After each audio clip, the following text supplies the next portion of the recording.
Today's comment deep dive is an example of something that drives me absolutely nuts within Christianity, and it's when believers can't own up to what they actually believe. When they try to soften the harder edges of their God or their Bible or their religion. If you believe, be consistent. You can't have your cake and eat it too. And today specifically, we're going to be looking at another example of when Christians try to soften the concept of hell. What a hilarious thing or endeavor that is. You have a God who you say created everything, and from his sheer perfection and brilliance and justice, he's created a system where the righteous will be rewarded with eternal paradise, and the non-righteous or the unbeliever or the lukewarm or the person who was too hung up on their deeds or all the other things is thrown into the flames of hell, and they deserve it. There's really no softening that if you're honest and you're consistent. But I'm going to read you a comment where we don't have those things. And it's a hair long, but bear with me. This isn't going to be too long of a video in general. They say, a lot of people say that hell is a threat, but that's not actually how Christians understand it. Speaking for all Christians is also a hilarious thing to do. A threat is when someone says, do what I want or I'll hurt you. A warning is when someone says, if you keep going in that direction, here's the consequence you're heading toward. Most of you can already see why this is so absolutely stupid, but I'm going to keep reading and then we'll break it down. From a Christian perspective, hell isn't God saying, obey me or else. It's the logical outcome of choosing separation from him. If God is the source of goodness, love, and life, then rejecting him means rejecting those things as well. Hell is simply the name for that separation. So when Christians talk about hell, they're not trying to intimidate anyone. Also bullshit. They're trying to explain that if someone genuinely doesn't want God, then the only possible alternative is a state without him. That's why it's presented as a warning, not a threat. You're, and this is rare, almost entirely wrong. Like every word, every concept, every sentence here is factually incorrect. Like, I know that this is a justification. I know that these things exist in apologetics, and I've covered parts of them before. But genuinely being able to get this out of your mouth altogether in the way that it is, unironically, is pure ridiculousness. So, let's get into this. First, I get it, right? Like, if you're a believer who doesn't want to deal with the reality of your belief, this sounds pretty good. If you're doubting because of the cruelty of the concept of hell, this does reduce that. It does sound less evil. It sounds less coercive. It sounds a lot less like divine blackmail. But the problem is that if you look at the structure of Christianity, at the claims that are made about this God, these softer ideas cannot coincide with the reality of what is claimed. God is not just warning you about hell. Let's get to some of the facts. According to Christian theology, is God sovereign? That's actually the end of the episode. We should stop there. If your God is sovereign, then your God is 100% responsible for everything. But let's break it down a bit further. Did your God create the world and everything in it, the entire universe and every part of it? Who do you think created hell? Do you think Satan created it? And even if you could justify your thinking into the idea that Satan created it or the devil created it, is he in charge? Does he make the rules? Well, biblically, if you go to examples like Job, you know that's not the case. Seemingly, the adversary can do nothing without the express permission of this God. And again, to believe anything less would be to believe that your God is not all-powerful, that he's not the true sovereign ruler of the universe. Who made the rules by which people go to hell? Who decides who's guilty? Who has the power to forgive? Who has the power to reveal himself clearly? Who has the power to end the system? Whose timeline are we on? Who gave the revelations and the prophecies? And who's going to fulfill them? Who is the one who judges people and positions them to their outcome? If you answered something other than God for any of those, I've got news for you about your Christian theology. There's not a lot that Christians can agree on, but most of that, if not all of it, should roll right on up to God. So a warning, not a threat, is a rebrand. Let's get into those terms a little bit. We'll use the simplest example that even the Christian likes to use.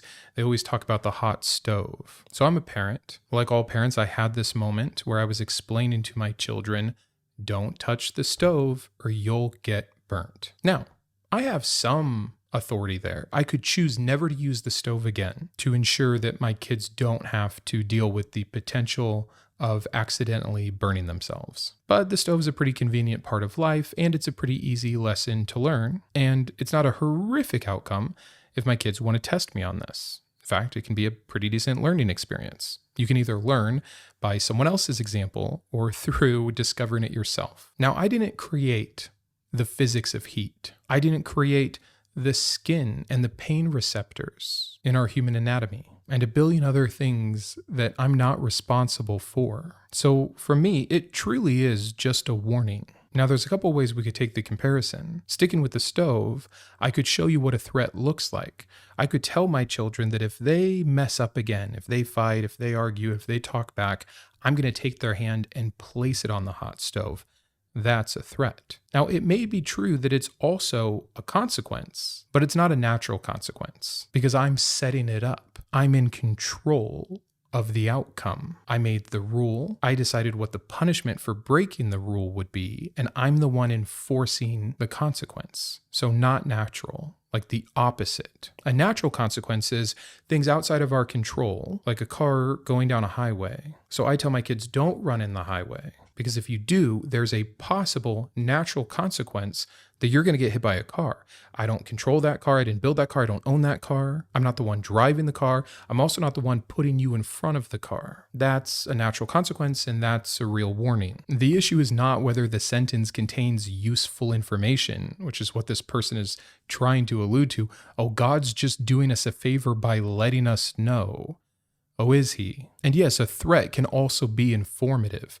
But being informative doesn't change it from a threat to a warning. A threat can be accurate. It can be delivered calmly, but it's still a threat. So the real question is, who controls the consequence? Is God like the parent warning about a highway? Or is God the parent saying, if you don't do what I want you to do, I will take you and I will put you on the heat? I think the answer is more than obvious. Like, I feel almost ridiculous for making this video, except for how many Christians I've heard say this kind of thing. And especially for those of you doubting and deconstructing that no, hell is a bad thing, that it falsifies the idea of a good God. I don't want you to fall for these ridiculously lame apologetics. If God controls hell, judgment, forgiveness, creation itself, salvation, revelation, punishment, then this isn't some warning about don't get too close to the edge, you might fall. It's if you go to the edge, I'm going to definitely push you. And not only that, I built the cliff. I placed it right before you.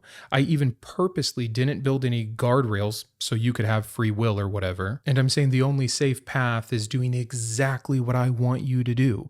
Worship me, love me, obey me. I'm not threatening you. I'm just warning you.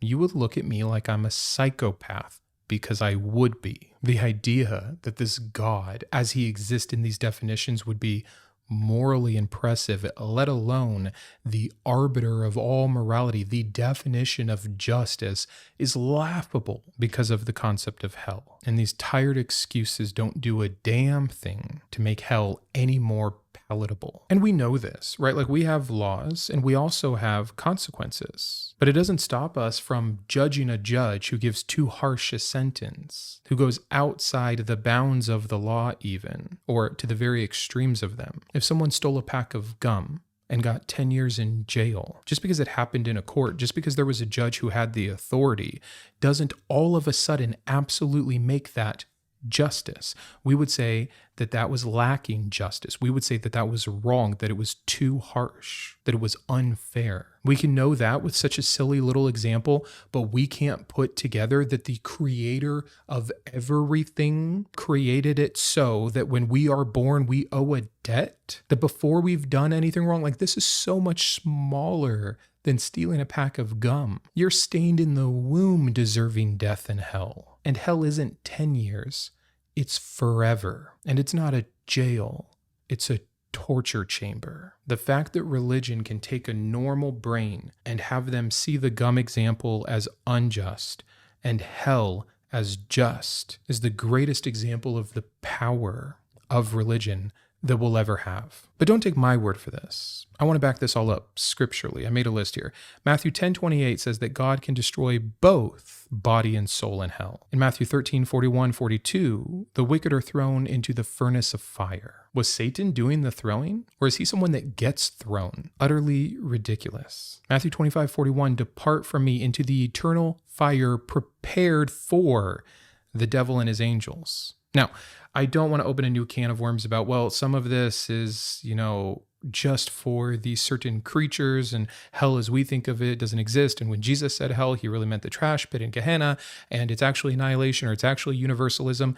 Because then there's other verses where it is clear that Jesus is talking about some kind of eternal conscious torment. Luke 12:5 actually tells you specifically who to fear, the one who has authority to cast you into hell. How we ever allowed Christian apologists to say that we throw ourselves in hell. We keep ourselves in hell. Hell is locked from the inside. Thanks a lot, C.S. Lewis. I didn't know you were God. It's all pitiful. And even without a specific verse on hell, if you just believe that your God is sovereign, that it was him and him alone sometime before all of creation, then every single thing that happened afterward, considering his omniscience and his omnipotence, makes him 100% responsible. End of story. And thus, not a warning, a threat. That is its purpose. That is its utility. That is how a lot of Christians use it. It's like Evangelism 101. Do you know where you're going when you die? I just don't want to see you in hell. I love you too much not to tell you about the good truth of how you can be saved. Saved from what? Saved from who? Answer the question. We can know better than this. And again, this is all in the idea that any of this is true to begin with, but it's an internal critique. And a lot of those verses also answer that whole thing about you're just choosing not to be with God.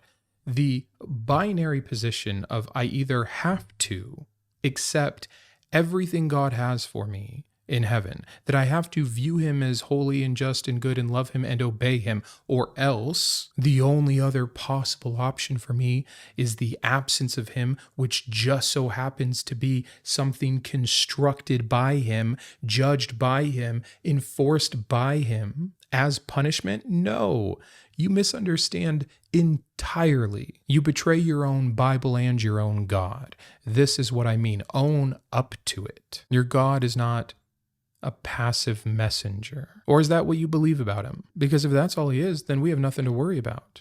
If there's no Lamb's Book of Life, if there's no great separation of the wheat and the chaff, if there's no smoke burning from hell that pleases the martyrs under the altar, what are we worried about? What are we preaching about? This is what I mean. You can't have it both ways. Your God doesn't think this way. The brags in both Old and New Testament about who he is, what he wants, what he'll do, what he's done when people haven't done what they wanted. Like, would you say that all of the consequences that happened to Israel were just natural consequences? Like, they built a golden calf, and then the calamity that ensued was a natural consequence of melting gold? Or was it that God saw what they had done and were displeased, and so he punished them? Like, you get a track record of God saying, do this or else, and then being the enforcer of the consequence and claiming it, owning it. And then he continues with that all the way through the New Testament, through Jesus, into Revelation. He wants credit for this. It's his plan. Fear the one who can do this to you. But if we go with your version, I should just fear myself because I'm sending myself to hell. Is that what the verse meant?